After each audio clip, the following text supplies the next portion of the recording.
All right, so CES 2021 is basically over at this point, and a lot of you guys have asked me what is my opinion on who the best is this year. So that's what we're going to be doing today. I'll be telling you the best TVs of 2021, particularly best TVs of CES 2021. So smack a like on this video because I'm getting to the point right now. Simply put, Samsung was most impressive. I think the announcement of 12-bit color was really shocking. I didn't expect that to come so soon. So seeing and hearing that really excited me, and then they had to go out and show a game bar and then get on stage and talk about blooming being controlled to like really more precise with like this new mini LED, and like I'm all about it. I want to check it out. I want to get my hands on it. I'm excited. I'm not going to lie. It really had me like, all right, I'll bite, because that really, like, I want to see if the contrast is anywhere close to what I'm expecting. We've never actually seen one of the big three produce a really nice television with many LEDs, and so I want to really see if it holds its weight, and maybe they can fix the problems they had with the Q90T last year on the what is it going to be, the QN90A or whatever. I really want to check that out. But then there's LG. LG would probably be second place because they really showed up this year. From QNED talking about mini LEDs, got to check that out, see if it's still blooming or whatnot. And then with their OLED line, they're going to be brighter. And then it doesn't even stop there, right? LG really showed up and introduced this new gaming feature that's like this kind of like I don't know, optimization tab of sorts that allows you to go in and adjust per the genre of game you're playing and get optimization based on that. Like, what is that? Like, that's so cool, right? Like, all kinds of hype for LG, particularly if I'm being honest, LG OLED this year, because I don't put a lot of stock into QNED. I think they're going to use an IPS and kind of fuck it a little bit where, yeah, you'll have deep blacks in some moments, but then you'll notice the bright spotting because of the IPS panel. So I don't know. I'm not going to write them off, but I'm not really too excited to see their QNED if I'm being totally honest. But outside of that, the hype does tend to die down a little bit, but then TCL comes into the third place, the third and final spot, because they introduced the fact that they're going to be doing not only mini LED, but they've also revamped their mini LED to make it really super thin. And then they're talking about the fact that they're going to be going 8K at the 6 series.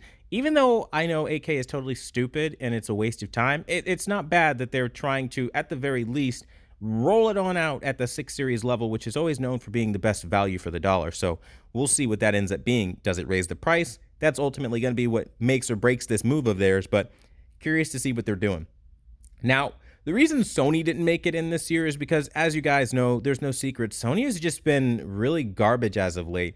They've been stripping down their chipset from the X1 Extreme to the X1 Ultimate, so you're losing features like the 24p auto sync, you're losing features even on the 900H like smooth gradation. Like, there are things that really should not have happened on Sony's line of televisions, and I don't have faith in them as a brand that going forward they're not going to keep doing stuff like this, especially when we're still waiting to see what they're going to do with the VRR patch. As many of you know, it's an IOU. They're still like, hey, we're going to do it, man. We're good for it, man. They're just opening up a tab and just telling you next time, every single time you ask them when they're going to pay you up, you know? Like, when are you paying up, dude? And I don't know. I just think it's a bad business model, but Sony's going down that route. Even though they're talking about their cognitive focal point technology and they're making a bunch of claims, I mean, I don't put a lot of stock into it, because if they really were innovating this year, number one, they wouldn't have full array panels. They'd be mini LED like everybody else. Let that sink in. Even LG, who's pushing OLED, went mini LED. It would not have taken Sony a lot of effort to do what everybody else did, but they're being stagnantly lazy and they're just relying on a chip to sell an entire line of televisions. That's how arrogant Sony is in this chip. So this chip is undoubtedly going to be the hardest rated chip I have ever rated a TV. I'm going to rate this TV so hard because they put all of their eggs into that chips basket, and it had better be better than everything every other manufacturer is offering at the mini LED level, at the OLED level, period, with that one chip. It had, bro, it had really better be all that in a bag of chips, because they're putting a lot of trust in that chip. So that's what I'll say there. And let it not deliver, you're going to know about it, and I'm going to tell you every little thing it does wrong, comparing it to my X1 Extreme chip and even other Sony TVs that I have in my house. But you'll see what it does. That being said, though, I won't be unfair. As always, I'll be honest and stuff like that.